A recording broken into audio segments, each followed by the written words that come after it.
मेरे प्रिय दर्शकों, जय माता दी। आइए आज हम संजीवनी योग के बारे में जानते हैं कि संजीवनी योग क्या होता है। संजीवनी अर्थात अमरता का वरदान। व्यक्ति दीर्घायु होता है और अपने जीवन काल में इतने अच्छे कर्म करता है कि उन कर्मों के द्वारा वह संसार वासियों के हृदय में मृत्यु के बाद भी अमर हो जाता है और युगों युगों तक सबकी जुबां पर उसका नाम रहता है।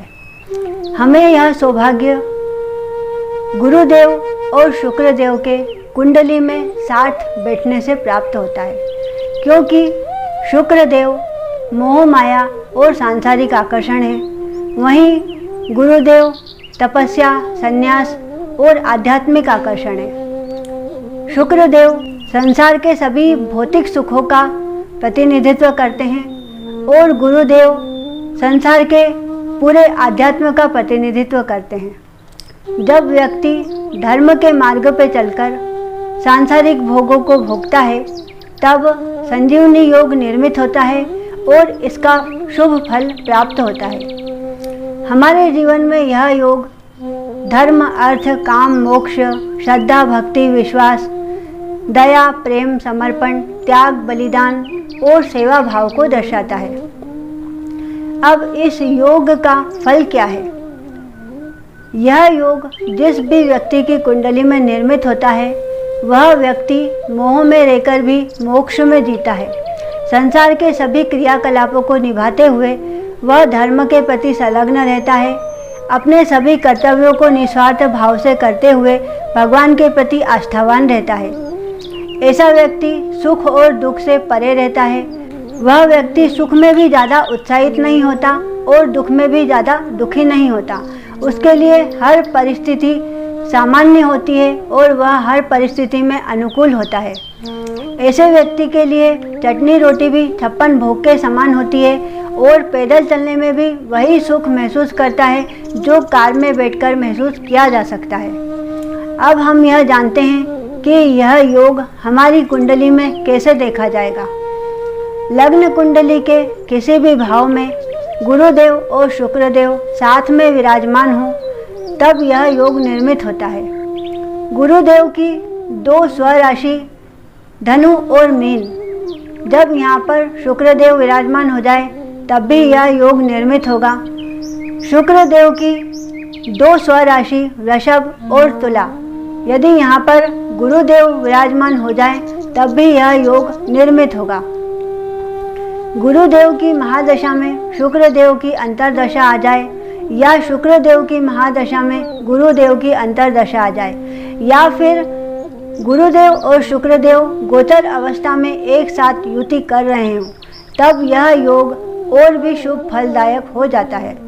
यह योग और भी प्रबल होता है जब व्यक्ति धर्म के मार्ग पर चलता है, सत्कर्म करता है।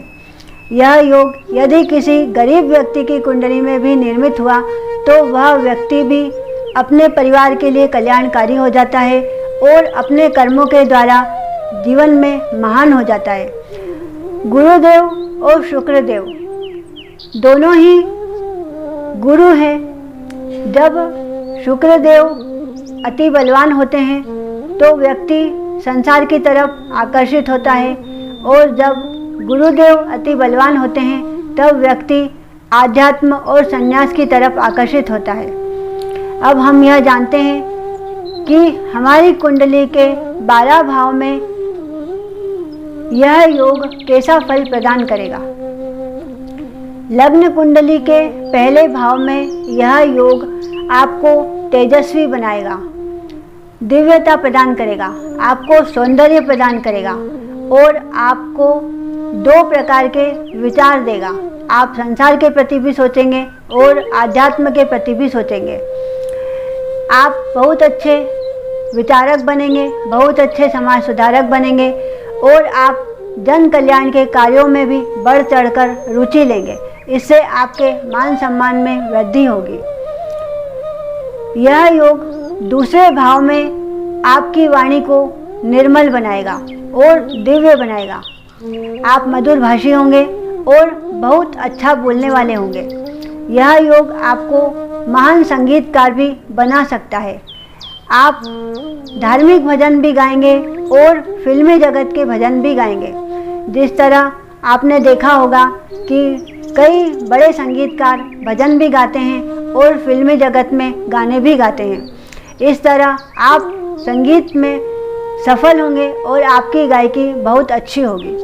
यह योग आपके कुटुंब को भी समृद्धिवान बनाएगा, आपके कुटुंब की भी आयु वृद्धि होगी और आपका कुटुंब भी बहुत अच्छा, ज्ञानी, बुद्धिमान और समर्पण भाव वाला होगा। वह कई प्रकार के सामाजिक कार्य करने में रुचि लेने वाला होगा। आपका कुटुंब आपका सहयोगी भी होगा और आपके कुटुंब में आप महान भी माने जाएंगे। तीसरे भाव में यह योग आपके पराक्रम को बढ़ाएगा। आपका पराक्रम हर क्षेत्र में होगा। आप जब आपके घर में कोई मांगलिक कार्य होंगे तब आप वहाँ पर भी रुचि लेकर कार्य करेंगे और आगे रहकर सबकी सहायता करेंगे। यदि आप कहीं कथा भागवत सत्संग होते हुए देखेंगे तो वहाँ पे भी आप सेवा करने पहुँच जाएंगे। यह योग आपको उत्साहित बनाए रखेगा, कभी भी आलस नहीं आएगा। आपको जब भी काम का बोला जाएगा आप फुर्ती से काम करेंगे। यह योग आपको कला में भी रुचि दिलवाएगा। आप चित्रकला, नृत्य कला, संगीत कला, सिलाई, बुनाई, कढ़ाई आदि में भी आप रुचि ले सकते हैं। यह योग आपके छोटे भाई बहनों को भी पराक्रमी बनाएगा और वह भी बड़े ही बुद्धिमान और समृद्धिवान होंगे। यह योग उन्हें भी दीर्घायु बनाएगा। यह योग आपके घर के सीधे हाथ के पड़ोसी को भी समृद्धिवान बनाएगा, उन्हें भी दीर्घायु प्रदान करेगा और वह भी बहुत ही अच्छे व्यवहार कुशल और आपके सहयोगी होंगे। चौथे भाव में यह योग आपको माता का सुख प्रदान करेगा। आपकी माता निर्मल स्वभाव वाली, गुणी और दयालु होगी। वह बहुत ही सुंदर दिखने वाली होंगी और वह भी किसी न किसी कार्य से जुड़ी होंगी। वह भी जन कल्याण के कार्य में बढ़ चढ़कर रुचि लेने वाली होंगी। यह योग आपको भूमि, भवन, वाहन सबका सुख प्रदान करेगा। आप बहुत अच्छे मकान में रहेंगे। आपके पास एक से ज़्यादा मकान हो सकते हैं, एक से ज़्यादा वाहन हो सकते हैं और आपके पास भूमि भी बहुत सारी हो सकती है। यहाँ पर आपको अधिकतर बाहर रहना पड़ेगा। आपकी सर्विस ऐसी होगी कि आपको यात्राओं पर ज़्यादा जाना होगा, फिर भी आपको घर का सुख बराबर मिलता रहेगा। आपको सुकून की नींद आएगी, आपका मन शांत रहेगा। फिर भी आपके पास सब कुछ होते हुए भी आप बिल्कुल मोह से मुक्त रहेंगे। पांचवें भाव में यह योग आपको विद्या का सुख देगा। आप बहुत अच्छी विद्या प्राप्त करेंगे और विद्या अध्ययन करने में आपको कभी कोई अड़चन नहीं आएगी। आप दर्शन शास्त्र, ज्योतिष शास्त्र और इतिहास वगैरह में ज़्यादा सफल होंगे। आपको किताबें पढ़ने का बहुत ज़्यादा शौक़ होगा। आप कॉमिक्स पढ़ने के शौकीन होंगे, नॉवेल्स पढ़ने के शौकीन होंगे और आप आध्यात्मिक किताबें भी बहुत अच्छे से पढ़ना पसंद करेंगे। यह योग आपको खेल जगत में भी रुचि दिलवाएगा और कई प्रतियोगिता में आपको सफल बनाएगा। यह योग आपको संतान का भी सुख प्रदान करेगा। आपकी संतान गुणी और बुद्धिमान होगी। यह योग आपको प्रेम संबंध में भी सफल करेगा। आपका प्रेमी भी आपका सहयोगी, धार्मिक और भगवान के प्रति आस्था रखने वाला होगा। आपको यह योग भगवान पर विश्वास दिलवाएगा और आपके इष्ट की आपको विशेष कृपा प्राप्त होगी। छठे भाव में यह योग आपको ऋण, रोग, शत्रु बढ़ा देगा, क्योंकि जैसा कि इस योग की विशेषता है कि यह आयु बढ़ाता है, तो यहाँ पर आपके ऋण की आयु बढ़ जाएगी, आपके रोग की आयु बढ़ जाएगी और आपके शत्रुओं की आयु बढ़ जाएगी। अब यहाँ पर अच्छी बात यह है कि आप इन सब पर विजय प्राप्त करेंगे। आपके लिए यह सारे दुख नहीं लगेंगे। आप इनको बहुत सामान्य तरीके से लेंगे और सफल भी हो जाएंगे। आप अपने ऋण, रोग, शत्रु सब पर विजय प्राप्त करेंगे। यह योग आपके मामा मौसी को भी समृद्धिवान बनाएगा, उन्हें भी दीर्घायु बनाएगा और आपके साथ उनका संपर्क बहुत अच्छा ही और मधुर होगा। यहाँ पर यह योग आपको बैंक से बहुत बड़ा सहयोग दिलवाएगा। आप बहुत बड़े खजांची भी बन सकते हैं, आप बहुत बड़े मैनेजर भी बन सकते हैं। 7वें भाव में यह योग आपको जीवन साथी का सुख प्रदान करेगा। आपका जीवन साथी गुणी, बुद्धिमान, सुंदर और प्रबंधक होगा। आपका पूरा सहयोग करने वाला होगा, यानी कि आपका वैवाहिक जीवन सुखमय होगा। यदि आप व्यापारी हैं तो आप कई प्रकार के व्यापार करेंगे और आपके व्यापार सहयोगी भी आपको पूरा सहयोग प्रदान करेंगे। आपको खान पान का भी सुख प्राप्त होगा, क्योंकि आपको नींद अच्छी आएगी तो आपकी पाचन शक्ति अच्छी रहेगी और आपको इससे पेट में कभी कोई समस्या नहीं होगी। 8वें भाव में यह योग आपको सिद्धि प्रदान करेगा। आप बहुत बड़े साधक बन सकते हैं, बहुत बड़े संत बन सकते हैं, आप बहुत बड़े तांत्रिक भी बन सकते हैं। यहाँ पर आपको सिद्धि प्राप्त करने में कोई विघ्न नहीं आएगा और आप सात्विक सिद्धियों में सफल होंगे। यह योग आपको पैतृक संपत्ति का भी सुख प्रदान करेगा। आपको पैतृक संपत्ति अपने दादा परदादा के द्वारा मिली हुई होगी। यहाँ पर आपको समुद्री यात्राओं का भी सुख मिलेगा। संभव है आप जहाज पर ही काम करने वाले हों, आप वहाँ के कमांडर बन सकते हैं, आप नेवी में जा सकते हैं, तो आपको इस तरह समुद्रिक सुख प्राप्त होगा। 9वें भाव में यह योग आपको ज्ञानी, बुद्धिमान और धर्म के प्रति आस्था रखने वाला बनाएगा। यहाँ पर आप धर्म कार्यों में रुचि लेंगे। भजन, सत्संग, कथा, भागवत आदि में आपका अत्यधिक मन लगेगा और आप स्वयं भी यह सब कर सकते हैं। यहाँ पर आपको आपके पिता का सुख प्राप्त होगा। आपके पिता भी दिव्य विचारों वाले होंगे और आपका सहयोग करने वाले होंगे। वह भी कई धर्म कार्यों में रुचि लेने वाले होंगे। 10वें भाव में यह योग आपको कार्य क्षेत्र में सफलता देगा। आप बहुत बड़े अभिनेता बन सकते हैं, नेता बन सकते हैं, यानी कि आपको छोटे से छोटे स्टेज से लेकर बड़े से बड़े स्टेज पर जाने का सौभाग्य प्राप्त हो सकता है। आप बहुत अच्छे ड्राइवर भी बन सकते हैं। आप कार चलाने से लेकर प्लेन उड़ाने तक के ड्राइवर बन सकते हैं, यानी कि आप पायलट भी बन सकते हैं। यदि आप बड़े ऑफिस में काम करते हैं, यदि आप ऑफिसर हैं, बड़े पद पर हैं, तो आपको अपने छोटे कर्मचारियों से पूरा सम्मान मिलेगा। यदि आप कर्मचारी हैं तो आपको अपने ऑफिसरों से सम्मान मिलेगा। आप बड़े ही व्यवहार कुशल होंगे, तो आपके व्यवहार के कारण आप सम्मान प्राप्त करेंगे। यह योग आपको बहुत बड़ा संत भी बना सकता है। आप बहुत बड़े मठाधीश भी बन सकते हैं। 11वें भाव में यह योग आपको सभी प्रकार के सुख प्रदान करेगा। आपके पास कई मकान होंगे, कई वाहन होंगे, आपके पास कई बड़ी संपत्ति होगी, घर में नौकर चाकर होंगे, आप मिल के मालिक हो सकते हैं, आप किसी कंपनी के मालिक हो सकते हैं। यहाँ पर यह योग आपको आपके बड़े भाई बहनों का भी सुख प्रदान करेगा। आप जितनी मेहनत करेंगे उससे दुगना आपको लाभ मिलेगा। यहाँ पर यह योग आपके घर के उल्टे हाथ के पड़ोसी को भी समृद्धिवान बनाएगा। वह भी दीर्घ आयु होंगे और आपके सहयोगी होंगे। 12वें भाव में यह योग आपको यात्रा का सुख प्रदान करेगा। आप बड़ी बड़ी यात्राएं करेंगे, आप धार्मिक यात्राएं करेंगे, पर्यटक यात्राएं करेंगे और इस तरह आपको यात्राओं का सुख मिलता रहेगा। आप यदि विदेश जाना चाहते हैं तो विदेश में आपको बहुत अच्छा लाभ प्राप्त होगा। आप वहाँ पर जाकर कोई व्यापार कर सकते हैं, सर्विस कर सकते हैं, तो आपको वहाँ पर भी लाभ होगा। यह योग आपके घर के बेडरूम को भी बहुत ही सुंदर और सुकून वाला बनाएगा। वहाँ पर आपको बहुत अच्छी नींद आएगी और शांति महसूस होगी। यह योग आपके घर के रसोई घर को भी समृद्धिवान बनाएगा।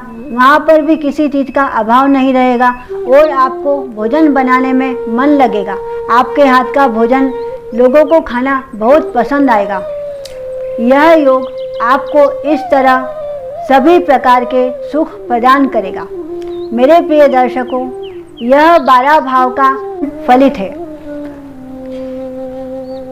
अब इस योग की जो विशेषता है, इसकी जो फलश्रुति है, वह मोह से मोक्ष की ओर ले जाने वाली ही है। व्यक्ति आसक्ति से विरक्ति की ओर चला जाता है। अपने जीवन काल में सभी सुखों को भोगकर वह मोक्ष को प्राप्त होता है। ऐसा व्यक्ति दीर्घायु होता है और भाग्यवश आयु कम भी हुई तो अपने जीवन काल में इतने अच्छे कर्म करता है कि मरने के बाद भी उसका नाम अमर हो जाता है। हनुमान जी महाराज संजीवनी बूटी लेकर आए। लक्ष्मण जी संजीवनी बूटी खाकर सजीवन हो गए और अपने जीवन काल में उन्होंने कई अच्छे कर्म किए। जब वह संसार को छोड़ के गए तो आज भी हम सब लक्ष्मण जी को जानते हैं और वह आज भी हमारे दिलों में बसे हुए हैं। भोलेनाथ ने संजीवनी मंत्र की रचना की और शुक्रदेव को प्रदान किया। शुक्रदेव संजीवनी मंत्र पाकर आज भी अमर हैं और एक सितारा बनके आसमान में चमक रहे हैं। भोलेनाथ ने महामृत्युंजय मंत्र की रचना की और इस मंत्र का जप मार्कंडेय ऋषि ने किया। जब मार्कंडेय ऋषि को भोलेनाथ की कृपा प्राप्त हुई तो मार्कंडेय ऋषि ने संसार वासियों को यह आशीर्वाद दिया कि जो भी शिव मंत्रों के जप को करेगा वह दीर्घ आयु होगा, अकाल मृत्यु के भय से मुक्त होगा और अपने जीवन के संतापों से मुक्ति पाएगा। सो हम भी इस योग के शुभ फल पाने के लिए शिव मंत्रों का जप कर सकते हैं और अपने जीवन के कष्टों को मिटा सकते हैं। सो आइए हम जानते हैं कि यह मंत्र कौन कौन से हैं और इनसे हमें क्या लाभ हो सकता है। सो पहला मंत्र है संजीवनी मंत्र। इस मंत्र को जपने से व्यक्ति दीर्घ आयु होता है। ओम मृत्युंजय महादेवाय त्राहि मां शरणागतम जन्म मृत्यु जरा व्याधि पीड़िते कर्म बंधने। दूसरा मंत्र है महामृत्युंजय मंत्र। इस मंत्र को जपने से व्यक्ति अकाल मृत्यु के भय से मुक्त हो जाता है और यदि रोगी के पास इस मंत्र को जपा जाए तो रोगी का रोग दूर हो सकता है। मंत्र है ओम त्र्यंबकम यजामहे सुगंधिम पुष्टिवर्धनम उर्वारुकमेव बंधनान मृत्युर्मोक्षीय मामृतात्। ओम। तीसरा मंत्र है शिव पंचाक्षरी मंत्र। इस मंत्र को जपने से व्यक्ति अपने जीवन के संतापों से मुक्त हो जाता है। मंत्र है ओम नमः शिवाय। इस तरह इन तीनों मंत्रों का जप हम स्वयं के लिए भी कर सकते हैं और अपने प्रियजनों के लिए भी कर सकते हैं। मेरी यह जानकारी आपके लिए कल्याणकारी हो। आप और भी यदि जानना चाहते हैं तो मुझसे संपर्क कर सकते हैं, क्योंकि इस वीडियो में मैं पूरा विवरण नहीं बता सकती हूँ। आप ज़्यादा जानना चाहते हैं तो आप बिल्कुल मुझे फ़ोन लगाइए, मुझसे संपर्क कीजिए। सुखी रहिए, संपन्न रहिए और आपकी दीर्घायु हो, आपके जीवन में खुशी और आनंद बना रहे। इसी के साथ जय माता दी।